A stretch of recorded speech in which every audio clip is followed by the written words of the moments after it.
இஸ்ரேலின் எதிரிகளது வீழ்ச்சிக்காக மன்றாடும் கீதங்கள். சங்கீதம் 82. ஆண்டவரே, மௌனமாயிராதேயும்.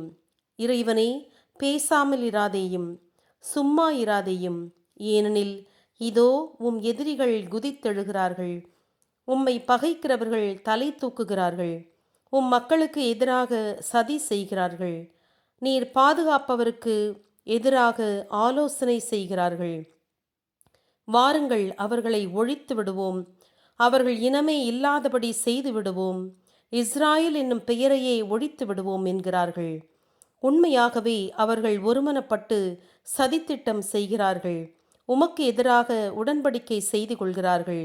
ஏதோமின் கூடாரத்தில் உள்ளவர்கள், இஸ்மாயில் இனத்தவர்கள், மோவாபித்தர், ஆகாரித்தர், கேபால், ஆமோன், அமலேக், பிலிஸ்தியா ஆகியோர் தீர்நாட்டு மக்களுடன் உடன்படிக்கை செய்கிறார்கள். அசீரியர் கூட அவர்களோடு சேர்ந்து கொண்டார்கள். லோத்தின் இனத்தார்க்கு அவர்கள் கை கொடுத்து உதவினார்கள்.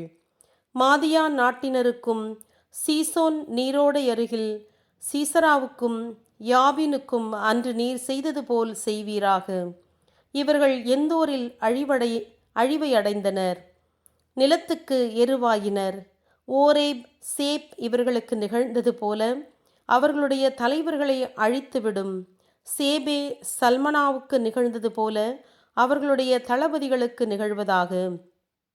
இறைவனுக்கு சொந்தமான செழுமைமிக்க நாடுகளை நாம் கைப்பற்றி கொள்வோம் என்று அந்த தலைவர்கள் கூறினர்.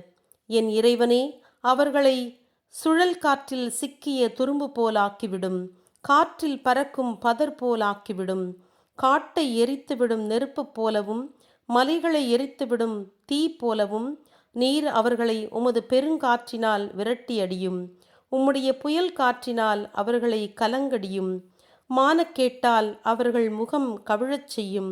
அப்போதுதான் ஆண்டவரே, அவர்கள் உம் நாமத்தை தேடுவார்கள். எந்நாளும் அவர்கள் வெட்கமுற்று கலங்குவார்களாக, நாணமுற்று ஒழிவார்களாக. ஆண்டவர் என்னும் பெயர் தாங்கும் உம்மை அறிந்து கொள்வார்களாக. உலகனைத்திற்கும் உன்னதமானவர் நீரே என்று அவர்கள் தெரிந்து கொள்வார்களாக. ஆமென்.